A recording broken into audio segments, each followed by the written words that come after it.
સુરતમાં પોલીસે જપ્ત કરેલી 85 લાખ કરતાં વધુ વિદેશી દારૂની બોટલોનો નાશ કર્યો છે. ગુજરાતમાં દારૂબંધીના કાયદા બાદ પણ ગુજરાતભરમાં પોલીસ કરોડો રૂપિયાનો દારૂ જપ્ત કરે છે અને કેસ કરે છે. આ દારૂનો નાશ કરવામાં આવે છે તો સુરત શહેરમાં ગેરકાયદેસર રીતે વિદેશી દારૂની ખેપ મારનાર, વેચાણ કરનાર લોકો ઉપર કેસ કરી અને દારૂ જપ્ત કરવામાં આવ્યા છે.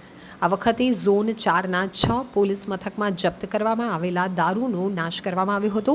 20 મહિનામાં ઝોન 4 વિસ્તારમાં કુલ 46,203 વિદેશી દારૂની બોટલ જપ્ત કરવામાં આવી હતી અને આ દારૂની બોટલને માત્ર 10 જ મિનિટમાં રોલર ફેરવી અને નાશ કરવામાં આવ્યો હતો. પોલીસે 85 લાખથી પણ વધુ કિંમતના દારૂના મુદ્દામાલનો આજે નાશ કર્યો છે. રોડ ઉપર વિદેશી દારૂ મૂકી રોલર ફેરવી દારૂનો નાશ કરાયો હતો.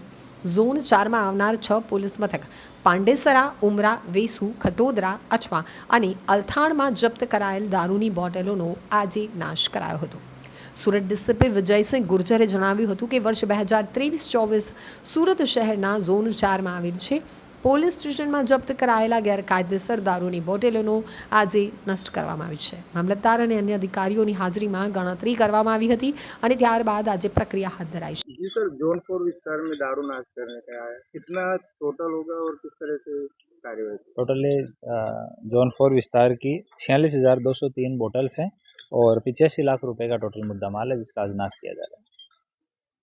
कौन से पुलिस स्टेशन विस्तार में? ये अठवा, उमरा, वेसू, अल्थान, खटोदरा और पांडेसरा 6 पुलिस स्टेशन का है. तो इनका जो प्रोसीजर होता है वो पूरा करके और बाद में आज अभी प्रांत साहब हैं, मामलतदार श्री हैं, सारे पीआई जेसीपीज हैं, इनकी हाजिरी में अभी काउंटिंग चल रही है. इसके बाद में मुद्दा माल का नाश कर दिया जाएगा.